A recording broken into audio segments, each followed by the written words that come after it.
श्री पुराण पुरुषोत्तमाय नमः। श्री गणेशाय नमः। श्री शिव महापुराण विद्येश्वर संहिता अध्याय 17। खड़लिंग स्वरूप प्रणव का महात्म्य, उसके सूक्ष्म रूप ओंकार और स्थूल रूप पंचाक्षर मंत्र का विवेचन, उसके जप की विधि एवं महिमा, कार्य ब्रह्म के लोकों से लेकर कारण रुद्र के लोकों तक का विवेचन करके कालातीत पंचावरण विशिष्ट शिवलोक के अनिर्वचनीय वैभव का निरूपण तथा शिव भक्तों के साथ सत्कार की महत्ता। ऋषि बोले, प्रभो महामुने, आप हमारे लिए क्रमशः खड़लिंग स्वरूप प्रणव का महात्म्य तथा शिव भक्त के पूजन का प्रकार बताइए। सूत जी ने कहा, महर्षियों, आप लोग तपस्या के धनी हैं। आपने यह बड़ा सुंदर प्रश्न उपस्थित किया है, किंतु इसका ठीक ठीक उत्तर महादेव जी ही जानते हैं, दूसरा कोई नहीं। तथापि भगवान शिव की कृपा से ही मैं इस विषय का वर्णन करूंगा। वे भगवान शिव हमारी और आप लोगों की रक्षा का भारी भार बारंबार स्वयं ही ग्रहण करें। नाम है प्रकृति से उत्पन्न संसार रूपी महासागर का। प्रणव इससे पार करने के लिए दूसरी नाव है, इसलिए इस ओंकार को प्रणव की संज्ञा देते हैं। ओंकार अपने जप करने वाले साधकों से कहता है, प्रपंच नहीं है वह तुम लोगों के लिए। अतः इस भाव को लेकर भी ज्ञानी पुरुष ओम को प्रणव नाम से जानते हैं। इसका दूसरा भाव यों है, से प्रकर्षेण, न से नयेत, वह से युष्मान, मोक्षम इति वा प्रणवः। अर्थात यह तुम सब उपासकों को बलपूर्वक मोक्ष तक पहुंचा देगा। इस अभिप्राय से भी इसे ऋषि मुनि प्रणव कहते हैं।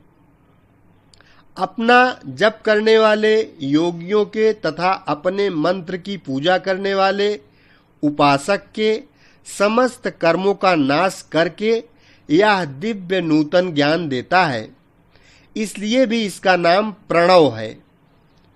उन माया रहित महेश्वर को ही नव अर्थात नूतन कहते हैं। वे परमात्मा प्रकृष्ट रूप से नव अर्थात शुद्ध रूप हैं, इसलिए प्रणव कहलाते हैं।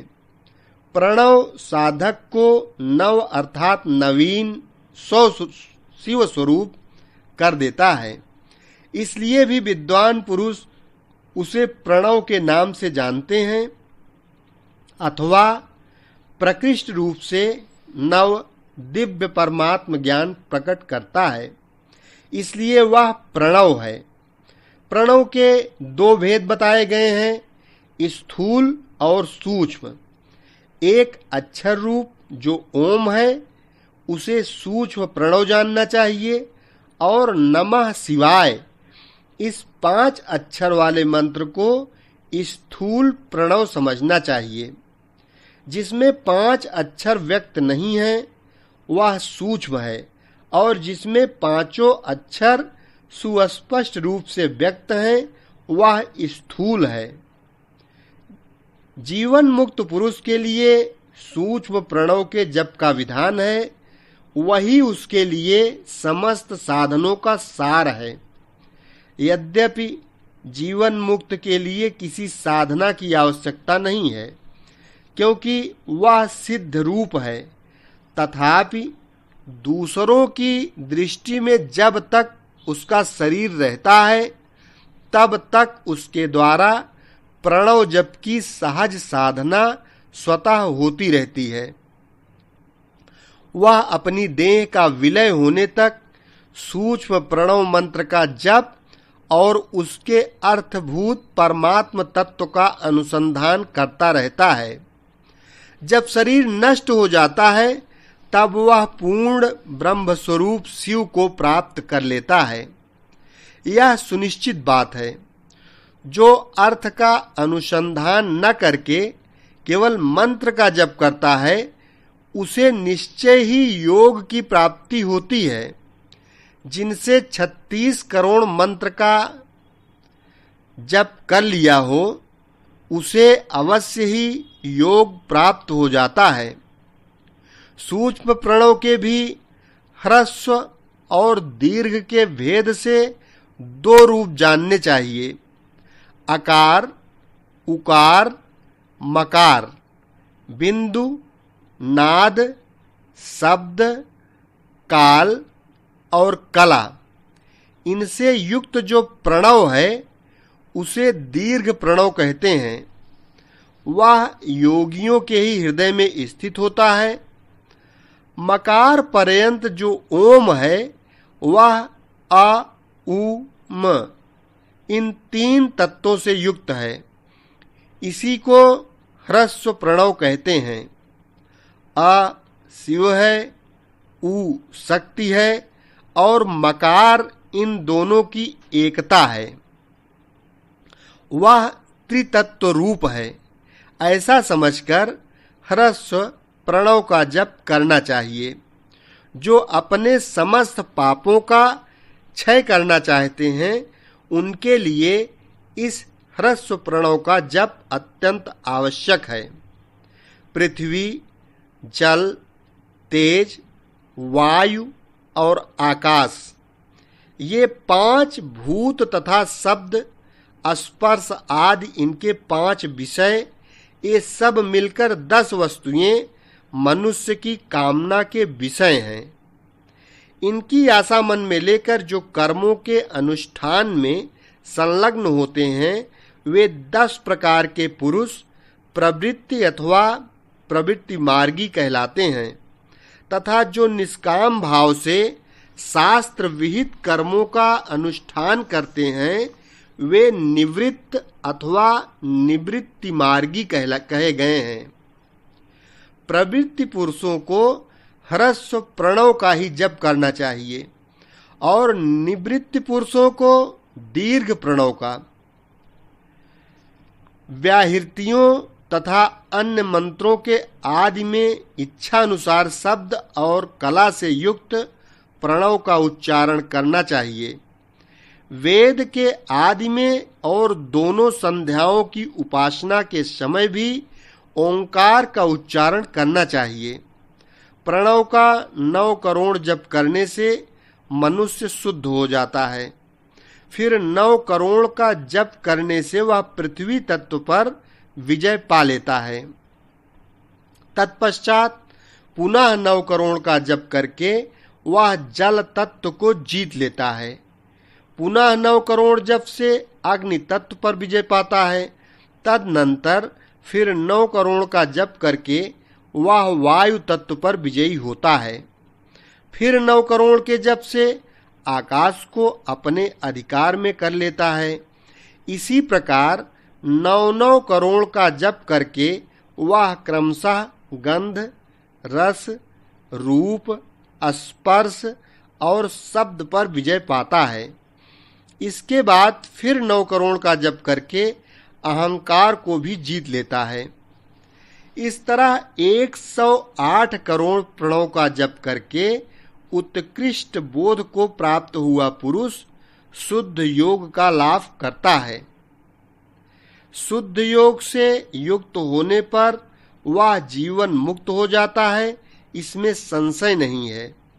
सदा प्रणव का जप और प्रणव रूपी शिव का ध्यान करते करते समाधि में स्थित हुआ महायोगी पुरुष साक्षात शिव ही है, इसमें संशय नहीं है। पहले अपने शरीर में प्रणव के ऋषि, छंद और देवता आदि का न्यास करके फिर जप आरंभ करना चाहिए। अकार आदि मातृका वर्णों से युक्त प्रणव का अपने अंगों में न्यास करके मनुष्य ऋषि हो जाता है। मंत्रों के 10 विध संस्कार, मातृका न्यास तथा खडध्वशोधन आदि के साथ संपूर्ण न्यास फल उसे प्राप्त हो जाता है।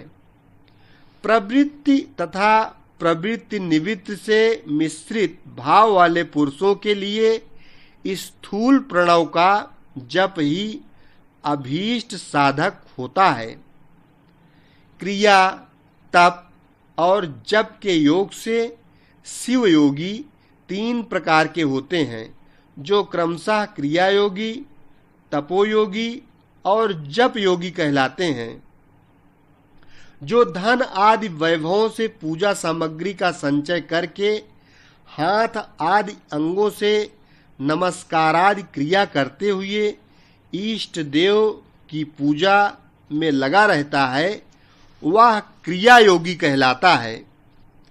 पूजा में संलग्न होकर जो परिमित भोजन करता, बाह्य इंद्रियों को जीतकर बस में किए रहता और मन को भी बस में करके परद्रोह आदि से दूर रहता है, वह तपोयोगी कहलाता है।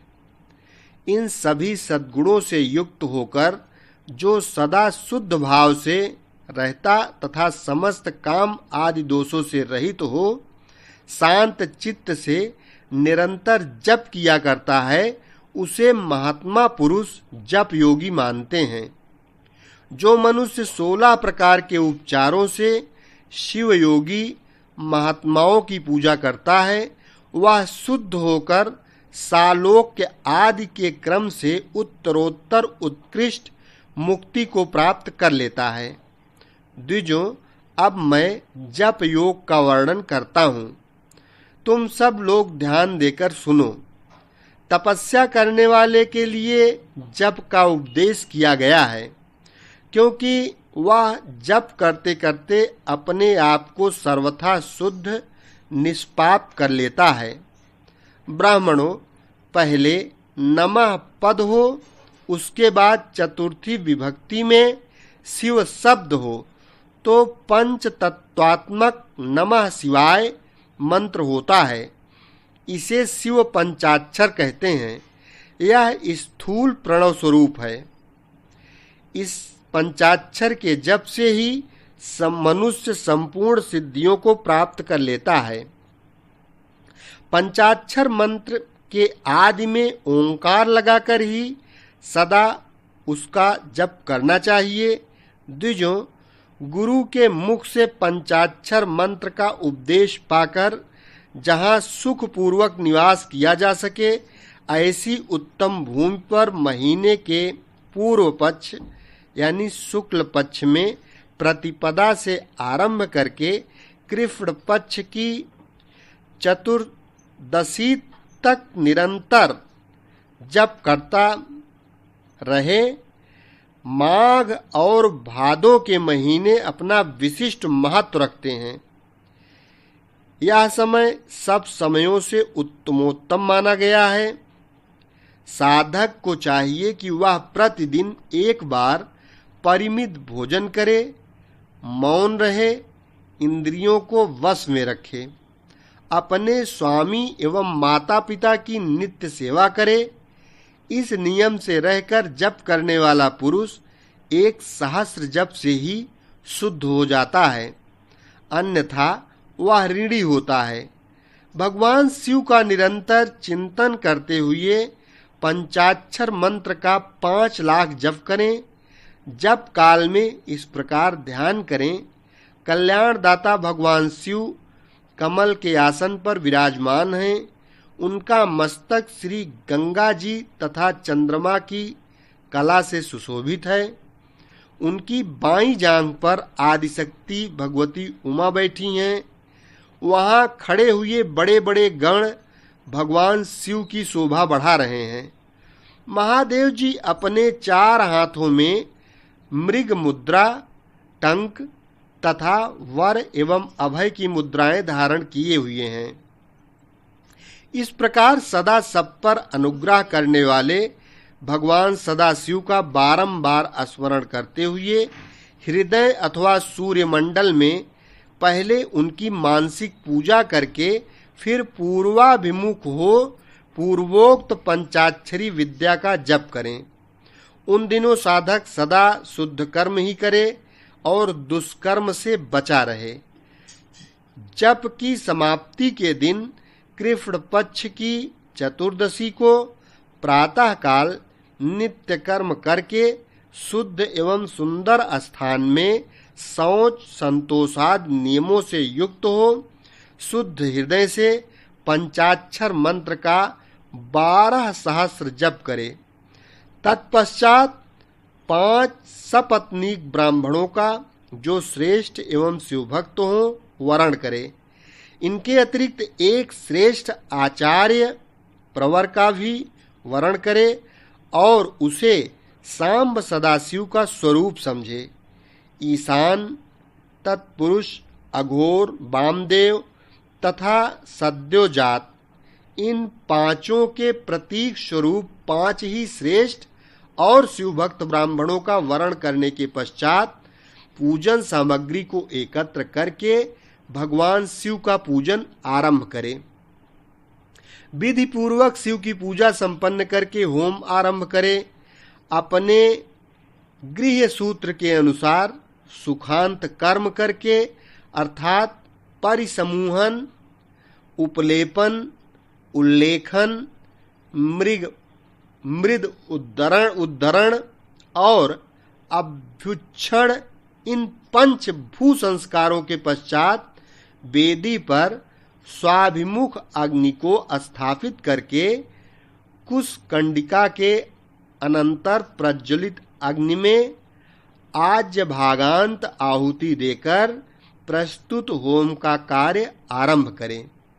कपिला गाय के घी से 11, 101 अथवा 1001 आहुतियां स्वयं ही दे अथवा विद्वान पुरुष शिव भक्त ब्राह्मणों से 108 आहुतियां दिलाए। होम कर्म समाप्त होने पर गुरु को दक्षिणा के रूप में एक गाय और बैल देने चाहिए। ईशान आदि के प्रतीक रूप जिन 5 ब्राह्मणों का वर्ण किया गया हो उनको ईशान आदि का स्वरूप ही समझें तथा आचार्य को सांब सदाशिव का स्वरूप माने। इसी भावना के साथ उन सबके चरण धोएं और उनके चरणोदक से अपने मस्तक को सींचें। ऐसा करने से वह साधक अगणित तीर्थों में तत्काल स्नान करने का फल प्राप्त कर लेता है। उन ब्राह्मणों को भक्ति पूर्वक दशांश अन्न देना चाहिए। गुरु पत्नी को पराशक्ति मानकर उनका भी पूजन करें।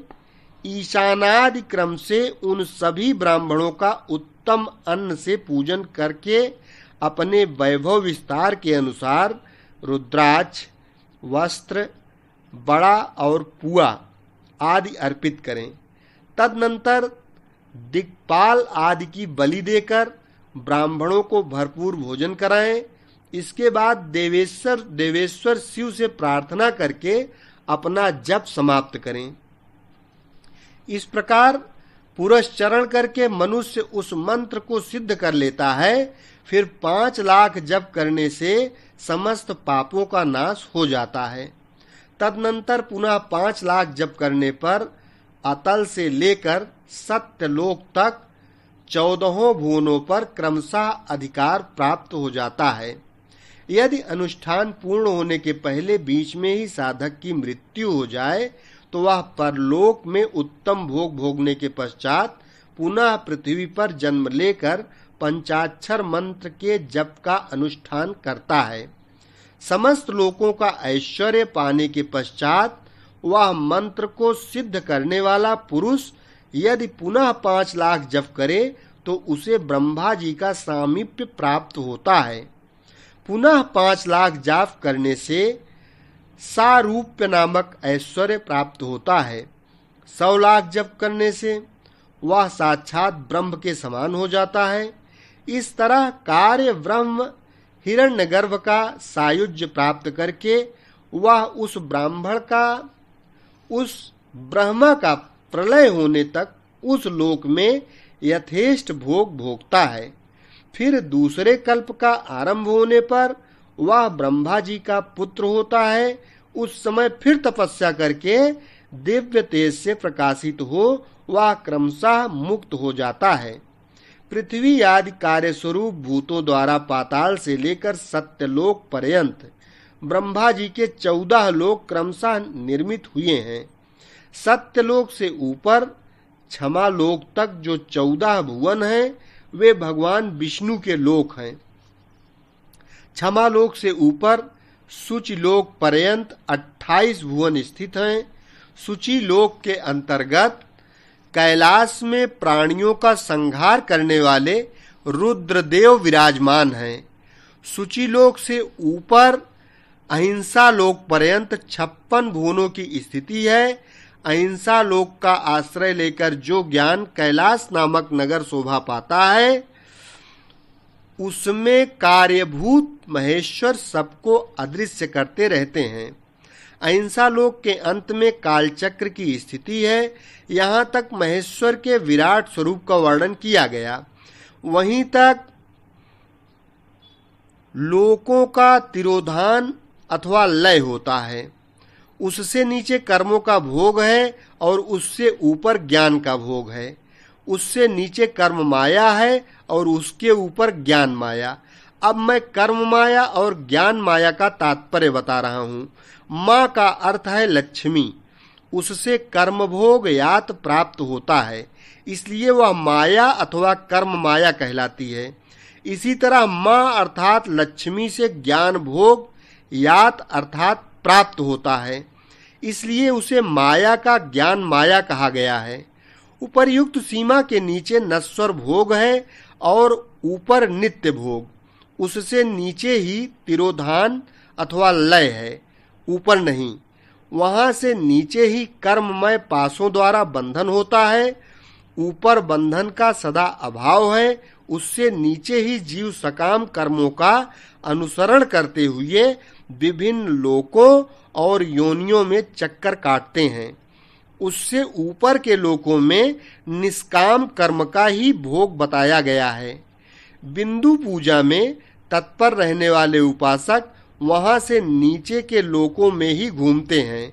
उससे ऊपर तो निष्काम भाव से शिवलिंग की पूजा करने वाले उपासक ही जाते हैं, जो एकमात्र शिव की ही उपासना में तत्पर हैं। वे उससे ऊपर के लोकों में जाते हैं। वहां से नीचे जीव कोटि है और ऊपर ईश्वर कोटि। नीचे सांसारी जीव रहते हैं और ऊपर मुक्त पुरुष। नीचे कर्मलोक है और ऊपर ज्ञान लोक। ऊपर मद और अहंकार का नाश करने वाली नम्रता है। वहां जन्म जनित तिरोधान नहीं है। उसका निवारण किए बिना वहां किसी का प्रवेश संभव नहीं है। इस प्रकार तिरोधान का निवारण करने से वहां ज्ञान शब्द का अर्थ ही प्रकाशित होता है। आदि भौतिक पूजा करने वाले लोग उससे नीचे के लोगों में ही चक्कर काटते हैं। जो आध्यात्मिक उपासना करने वाले हैं वे ही उससे ऊपर को जाते हैं। जो सत्य अहिंसा आदि धर्मों से युक्त हो भगवान शिव के पूजन में तत्पर रहते हैं वे काल चक्र को पार कर जाते हैं। काल चक्रेश्वर की सीमा तक जो विराट महेश्वर लोक बताया गया है उससे ऊपर वृषभ के आकार में धर्म की स्थिति है। वह ब्रह्मचर्य का मूर्तिमान स्वरूप है। उसके सत्य शौच अहिंसा और दया ये 4 पाद हैं और वह साक्षात शिवलोक के द्वार पर खड़ा है। क्षमा उसके सींग हैं, सम कान है। वह वेद ध्वनि रूपी शब्द से विभूषित है। आस्तिकता उसके दोनों नेत्र हैं। विश्वास ही उसकी श्रेष्ठ बुद्धि एवं मन है। क्रिया आदि धर्म रूपी जो वृषभ हैं वे कारण आदि में स्थित हैं, ऐसा जानना चाहिए। उस क्रिया रूप वृषभाकार धर्म पर कालातीत शिव आरूढ़ होते हैं। ब्रह्मा, विष्णु और महेश्वर की जो अपनी अपनी आयु है उसी को दिन कहते हैं। जहाँ धर्म रूपी वृषभ की स्थिति है उससे ऊपर न दिन है न रात्रि, वहाँ जन्म मरण आदि भी नहीं है। वहाँ फिर से कारण स्वरूप ब्रह्मा के कारण सत्यलोक पर्यंत 14 लोक स्थित हैं, जो पंच भौतिक गंध आदि से परे हैं। उनकी सनातन स्थिति है, सूक्ष्म गंध ही उनका स्वरूप है। उनसे ऊपर फिर कारण रूप विष्णु के 14 लोक स्थित हैं। उनसे भी ऊपर फिर कारण रूपी रुद्र के 28 लोकों की स्थिति मानी गई है। फिर उनसे भी ऊपर कारणेश शिव के 56 लोक विद्यमान हैं। तदनंतर शिव सम्मत ब्रह्मचर्य लोक है और वहीं 5 आवरणों से युक्त ज्ञानमय कैलाश है, जहाँ 5 मंडलों, 5 ब्रह्म कलाओं और आदि शक्ति से संयुक्त आदि लिंग प्रतिष्ठित है। उसे परमात्मा शिव का शिवालय कहा गया है। वहीं पराशक्तियों से युक्त परमेश्वर शिव निवास करते हैं। वे सृष्टि, पालन, संहार, तिरोभाव और अनुग्रह इन 5 कृत्यों में प्रवीण हैं। उनका श्री विग्रह सच्चिदानंद स्वरूप है। वे सदा ध्यान रूपी धर्म में ही स्थित रहते हैं और सदा सब पर अनुग्रह किया करते हैं। वे स्वात्माराम हैं और समाधि रूपी आसन पर आसीन हो नित्य विराजमान होते हैं। कर्म एवं ध्यान आदि का अनुष्ठान करने से क्रमशः साधन पथ में आगे बढ़ने पर उनका दर्शन साध्य होता है। नित्य नैमित्तिक आदि कर्मों द्वारा देवताओं का यजन करने से भगवान शिव के समाराधन कर्म में मन लगता है। क्रिया आदि जो शिव संबंधी कर्म हैं उनके द्वारा शिव ज्ञान सिद्ध करें। जिन्होंने शिव तत्व का साक्षात्कार कर लिया है अथवा जिन पर शिव की कृपा दृष्टि पड़ चुकी है वे सब मुक्त ही हैं, इसमें संशय नहीं है। आत्मस्वरूप से जो स्थिति है वही मुक्ति है। एकमात्र अपने आत्मा में रमण या आनंद का अनुभव करना ही मुक्ति का स्वरूप है। जो पुरुष क्रिया, तप, जप, ज्ञान और ध्यान रूपी धर्मों में भली भांति स्थित है वह शिव का साक्षात्कार करके स्वात्माराम स्वरूप मोक्ष को भी प्राप्त कर लेता है। जैसे सूर्य देव अपनी किरणों से अशुद्धि को दूर कर देते हैं, उसी प्रकार कृपा करने में कुशल भगवान शिव अपने भक्त के अज्ञान को मिटा देते हैं। अज्ञान की निवृत्ति हो जाने पर शिव ज्ञान स्वतः प्रकट हो जाता है। शिव ज्ञान से अपना विशुद्ध स्वरूप आत्मारामत्व प्राप्त कर लेता है और आत्मारामत्व की सम्यक सिद्धि हो जाने पर मनुष्य कृतकृत्य हो जाता है। इस तरह यहाँ जो कुछ बताया गया है वह पहले मुझे गुरु परंपरा से प्राप्त हुआ था। तत्पश्चात मैंने पुनः नंदीश्वर के मुख से इस विषय को सुना था। नंदी स्थान से परे जो स्वसंवेद्य शिव वैभव है उसका अनुभव केवल भगवान शिव को ही है। साक्षात शिवलोक के उस वैभव का ज्ञान सबको शिव की कृपा से ही हो सकता है, अन्यथा नहीं, ऐसा आस्तिक पुरुषों का कहना है। साधक को चाहिए कि वह 5 लाख जप करने के पश्चात भगवान शिव की प्रसन्नता के लिए महाभिषेक एवं नैवेद्य निवेदन करके शिव भक्तों का पूजन करे। भक्त की पूजा से भगवान शिव बहुत प्रसन्न होते हैं। शिव और उनके भक्त में कोई भेद नहीं है, वह साक्षात शिव स्वरूप ही हैं। शिव स्वरूप मंत्र को धारण करके वह शिव ही हो गया है। शिव भक्त का शरीर शिव रूप ही है, अतः उसकी सेवा में तत्पर रहना चाहिए। जो शिव के भक्त हैं वे और वेद की सारी क्रियाओं को जानते हैं।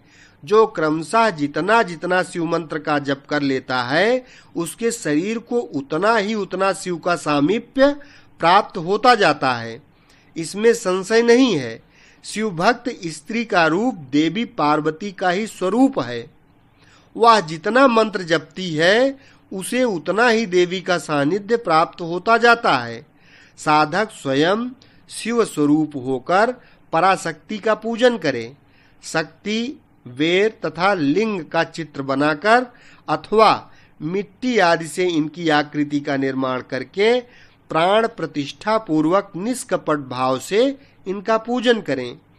शिवलिंग को शिव मानकर अपने को शक्ति रूप समझकर, शक्ति शिवलिंग को देवी मानकर और अपने को शिव रूप समझकर शिवलिंग को नाद रूप तथा शक्ति को बिंदु रूप मानकर परस्पर सटे हुए शक्ति लिंग और शिवलिंग के प्रति उप प्रधान और प्रधान की भावना रखते हुए जो शिव और शक्ति का पूजन करता है, वह मूल रूप की भावना करने के कारण शिव स्वरूप ही है। शिव भक्त शिव मंत्र रूप होने के कारण शिव के ही स्वरूप हैं। जो 16 उपचारों से उनकी पूजा करता है, उसे अभीष्ट वस्तु की प्राप्ति होती है। जो शिवलिंगोपासक शिव भक्त की सेवा आदि करके उसे आनंद प्राप्त करता है, वह विद्वान पर भगवान शिव बहुत प्रसन्न होते हैं। 5, 10 या 100 सपत्नीक शिव भक्तों को बुलाकर भोजन आदि के द्वारा पत्नी सहित उनका सदैव समादर करें। धन में, देह में और मंत्र में शिव भावना रखते हुए उन्हें शिव और शक्ति का स्वरूप जानकर निष्कपट भाव से उनकी पूजा करें। ऐसा करने वाला पुरुष इस भूतल पर फिर जन्म नहीं लेता। अध्याय 17 समाप्त हुआ। शेष अगले भाग में। ओम नमः शिवाय।